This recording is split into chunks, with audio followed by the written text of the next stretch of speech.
narito na naman tayo para sa isang napaka-sweet at nakakakilig na love story nila Kalingap Edu at Ate Viancy. Mo ay aking makilala. Para sa pagpapatuloy ng ating love story ay ito na ang pinakahihintay ninyong amusement park date ng EDSI Love Team. Dahil noong nakaraan nating video parang binibitin tayo dahil napakatagal nga ng kanilang biyahe at nag-overnight pa sila sa isang lugar.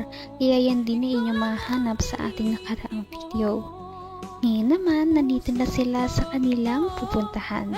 After 10 hours na biyahe at pagtulog sa ibang lugar, ay finally, makakapunta na sila ngayon sa kanilang pagdidatean.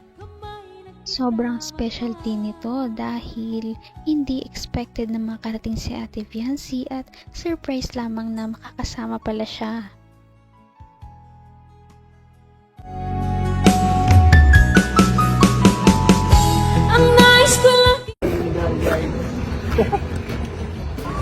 Enchanted Kingdom na.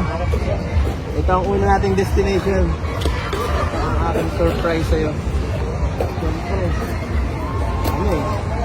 parang, alam mo na, kung nasa anniversary tayo, parang bitin ka na. Alam ko, gusto mo yung mga ganito. Hindi, magkakaroon lang ako. Ito mas, mas parang, kahit alam mo. Kasi sabi mo, sayang yung sayang. Gusto mo dati makapag-Disneyland, di ba? So, ito na naisip ko. Dito lang sa Pilipinas, pero medyo hawig din. Enchanted Kingdom nga lang. So, okay lang kayo.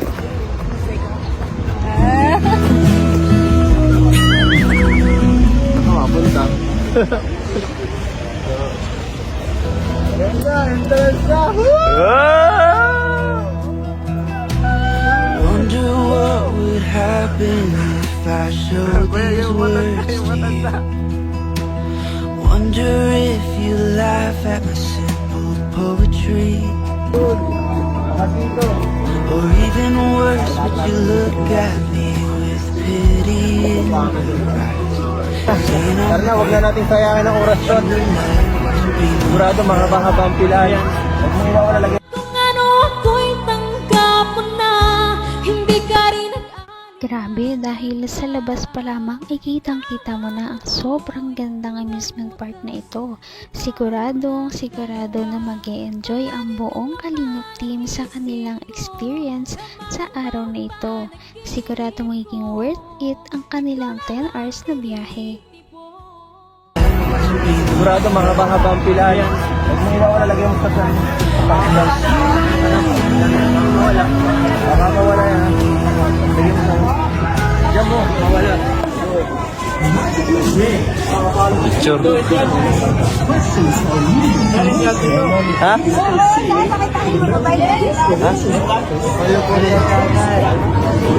Ano muna tayo? Picture. Picture muna tayo kay... Hey. Dok, ay ka Dok. Ay.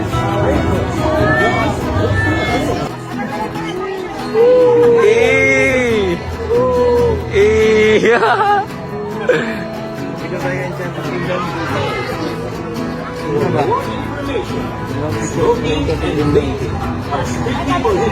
Inside and then the parts under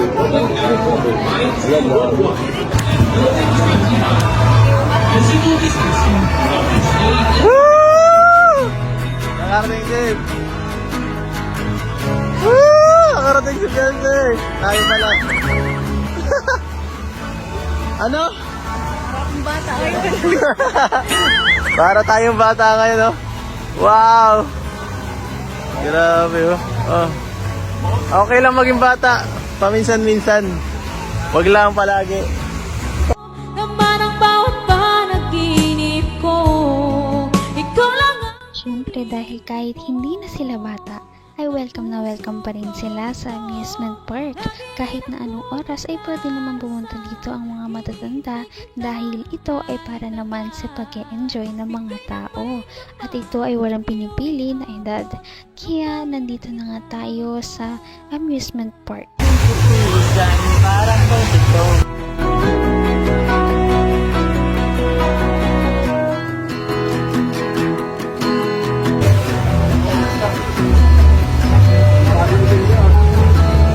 Init dito, grabe! Tayo!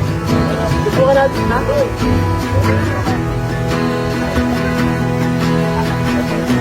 Tayo yan! Tayo doon!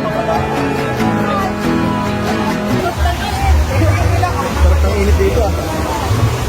Ayun, pasensya na, di na tama makakabili ng pagkain. Ang gustong kwarta ko eh. Nasaid eh.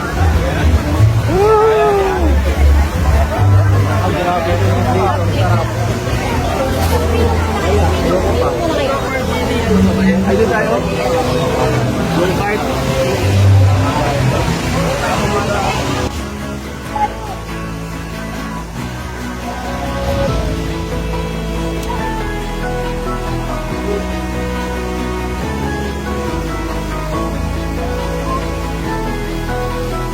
Wala tayo sa kabayo lang.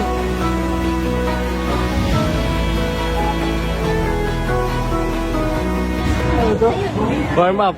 Warm up. Kabayo, doon tayo mamaya. Hanggang wakas ay tayo ng dalawa. Palagi kang Sobrang ganda ng lugar na ito, kaya perfect na perfect ito sa mga magdi-date at sa mga pampamilya din naman. Nakakatuwa dahil nakapunta ang EDC Love Team sa lugar na ito. At simula pa lamang ito, ngunit sobrang nakakilig na at marami na silang mga memories na nagawa dahil puro sila pictures sa pagpunta nila dito sa gandang lugar. Ito ang sunod ko. Sino ito? Tapos tayo sunod. Tapos roller coaster tayo. Tapos sige. Drop. Tapos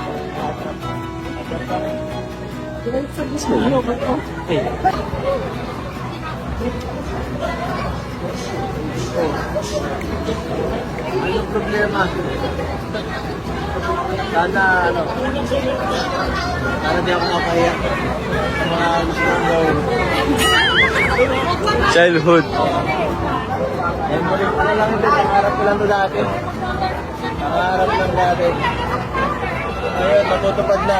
Kasi dati, nung nasa dito ako tumitira. Isang taon ako dito. Pero hindi pa man lang ako nakatry. Kahit isang beses. Pero, ngayon, natutupad na. Kasama pa kayo, di ba? Lalo ka na. Sobrang saya. Tara. Sumakay tayo sa kabayo. Nung bata ako, gusto ko dito sumakay eh. Ayun lang. Ikaw mag-alala, sanay na ako dito sa Baguio.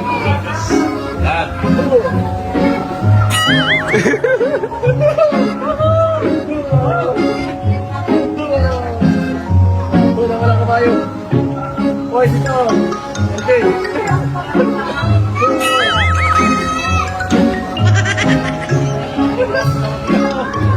Pambira, yan yan! Dito na rin makikita ang ibang side ng EDC Love Team dahil dito ay makikita natin ang kanilang pagka-childish o pagkabata. Kaya nakakatuwa na makita ang ganitong mga side nila dahil ngayon lamang nila ito ipinapakita. Medyo makulit din pala talaga si Kalingap Edu at sinasabayan naman siya ni Ate Viancy. Napaka-sweet talaga nila at napakabait ng tambalang ito kaya maraming sumusuporta. Kaya naman sana ipatuloy natin silang suportahan at mahalin si Viancy, si Kalingap Edu at ang Kalingap Team. Yun lamang at maraming salamat sa panonood.